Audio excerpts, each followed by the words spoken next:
Sean ustedes bienvenidos aquí nuevamente a esos análisis que hacemos Camilo Florido en nuestro canal, aquí de Flow con Florido. Bueno, vamos a hablar de un gran hombre, uno de esos pivotes de la política colombiana. Por eso lo hago en un lugar donde a mí me encanta, que es los hangares, los puntos estratégicos de la aviación. Nos encontramos aquí en Estados Unidos, en el aeropuerto de Savannah, Georgia. Detrás mío un B-29, que representa eso, la fortaleza, que representa el respaldo, que representa lo que fue Germán Vargas Lleras para la política colombiana. Germán Vargas Lleras nació en 1962, empezó su carrera política muy joven, siendo concejal de un municipio del departamento de Cundinamarca. Cada vez que entraba Germán Vargas Lleras a tomar decisiones en la política colombiana, sin duda había una proyección o un cambio decisivo en lo que era la determinación política de los últimos 40 años. Posteriormente, hacia el año 94, logró llegar al Congreso de la República, ser senador por un buen tiempo.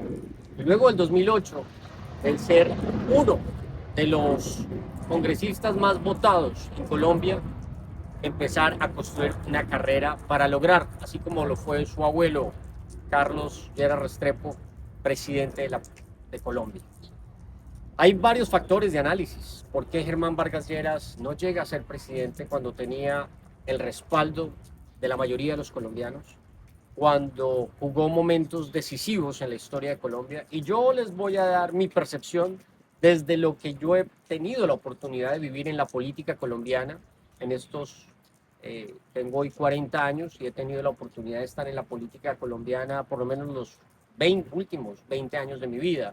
Empecé también como un voluntario, sobre todo en la era de Álvaro Uribe Vélez. Y posteriormente, pues tuve la oportunidad de compartir algunos momentos con Germán Vargas Lleras, con quien siempre compartimos ver a un país seguro, un país con justicia fuerte, un país con oportunidades y desarrollo económico, que es lo mismo que hoy seguimos pidiendo los colombianos. Pero bajo mi percepción, y tuve la oportunidad de decírselo aquí la última vez que fue candidato a la presidencia, su fórmula vicepresidencial, un gran hombre, Juan Carlos Pinzón, y tuvimos la oportunidad de compartir y hablar un par de minutos sobre la proyección del futuro de Colombia, y llegábamos siempre a esos tres elementos que es, lo reitero, lo que seguimos pidiendo los colombianos. No llegó a la presidencia, creo yo, por diferentes factores. El primero, tuvo todo para ser presidente en el año 2010 y ser el sucesor de Álvaro Uribe Vélez. Esa era mi percepción. Recuerdo mucho que había un fervor muy grande por Germán Vargas Lleras, pero creo que hubo un elemento que cambió la historia, y fue cuando él se aparta precisamente de Álvaro Uribe Vélez por algún capítulo de la historia. Seguramente no compartía la decisión tal vez de que el presidente Álvaro Uribe en esa época tuviera un tercer mandato, por ejemplo. Él se oponía completamente y creo que eso los distanció, y tal vez eso hizo que no fuera, digamos, electo o seleccionado, por ejemplo, dentro del grupo de Álvaro Uribe para poder llegar a la presidencia.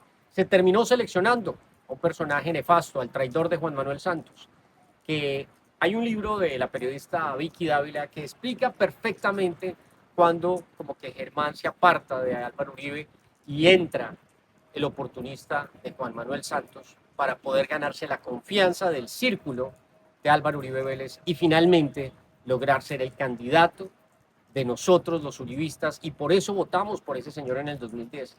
Pero les soy muy sincero, creo que el candidato ideal en el 2010 era Germán Vargas Lleras. La historia de Colombia hubiese sido totalmente distinta, totalmente, a lo que hoy vivimos, y por toda como nos vendieron la institucionalidad en Cuba, como lo hizo Juan Manuel Santos, traicionando los principios y los valores y lo que somos nosotros como colombianos. Bueno, vinieron otras oportunidades. Recuerden que el primer vicepresidente de Juan Manuel Santos fue Angelino Garzón, a quien también he tenido la oportunidad de entrevistar, y he entendido por qué sí se requiere de un balance social en Colombia, pero también se requiere madurez, la fortaleza de la justicia, de la seguridad que es la base total y por supuesto de la proyección y el desarrollo económico, de que tengamos empresarios generando empleo permanentemente y que los colombianos entendamos que todos dependemos el uno del otro. Así que años más tarde vi cómo Germán Vargas Lleras, por supuesto, muy inteligente, logra seguir muy activo dentro de la dinámica política y llega a ser el vicepresidente, bueno, ministro de Justicia, del Interior y de Justicia, cuando esos ministerios estaban unidos, y posteriormente el vicepresidente de Juan Manuel Santos. Claramente lo vimos como un hombre capaz, efectivo, construyendo casas, desarrollando proyectos muy grandes para el país, un hombre proyectándose a ser el futuro presidente de Colombia. Pero claro, vuelvo y juega el tema de Álvaro Uribe Vélez y su liderazgo y su legado, que eso no lo podemos olvidar ningún colombiano porque nos devolvió la esperanza. Y Germán se enfrenta nuevamente contra el candidato del uribismo, Iván Duque, quien fue el que ganó en esas elecciones del 2018. Allí ya vivimos este gobierno y posteriormente lo bueno y lo malo y la pandemia que tuvimos y los desafíos, pero hasta la pandemia asustó al mayor criminal. Fue una gran oportunidad para Colombia para estar en orden, pero posteriormente, pues, desafortunadamente, no poner atención en esas necesidades sociales de Colombia, llega el discurso mediocre del todo gratis, del socialismo, del comunismo, que ningún colombiano tiene ese ADN porque he recorrido la gran mayoría de los departamentos y no conozco el primer colombiano que quiera vivir en comunismo o en socialismo. Eso no existe. Hasta el más guerrillo de los guerrilleros se pone Ferragamos. Y eso lo hemos visto y eso ya hace parte de la historia colombiana. Así que llega otros desafíos, la era Petro. Pero sin duda, Germán Vargas Lleras construyó un partido muy robusto, muy fuerte, con legitimidad, cambio radical, viniendo de una línea liberal al igual que Álvaro Uribe Vélez. Hoy nos deja grandes lecciones. Sí quisimos muchos colombianos haberlo visto presidente. Le agradecemos también por los aportes que le dio a Colombia, que le dio también porque fue víctima también de muchos de estos grupos organizados, especialmente las FARC, quien atentó contra su vida en diferentes ocasiones. Se nos va este gran hombre, pero quedan muchos legados y aprendizajes, yo creo que para candidatos que hoy están en la contienda. Estamos a punto de elegir el próximo presidente de Colombia que tiene que cambiar drásticamente el futuro y proyectarnos a un mejor escenario. Tenemos, por un lado, el que se abraza con la criminalidad. Ustedes saben quién es.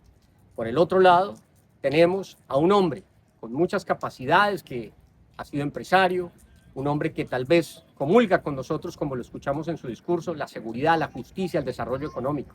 Eso gusta. Ahí estamos. Pero tal vez está jugando un papel, pero ¿será que estará jugando un papel similar al que de pronto jugó Germán en el 2010? Y tal vez no se organizó de una manera concreta con quienes debía para poder llegar a la presidencia.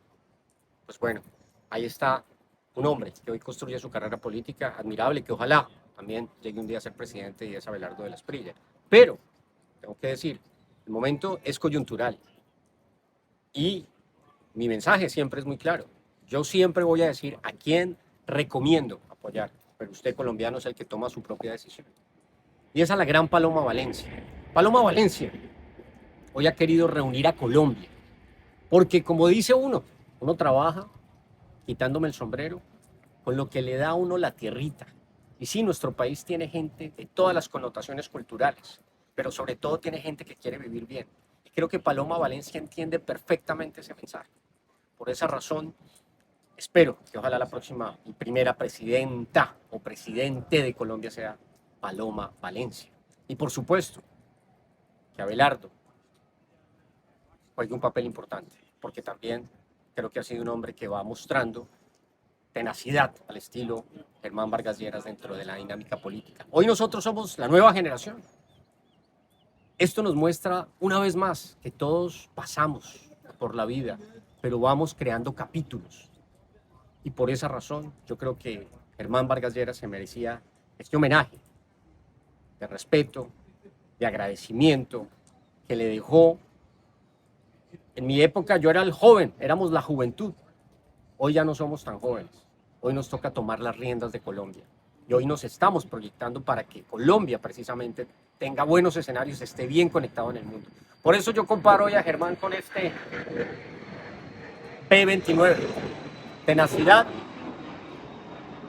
Cuando habló siempre fue contundente al punto de transformar a Colombia.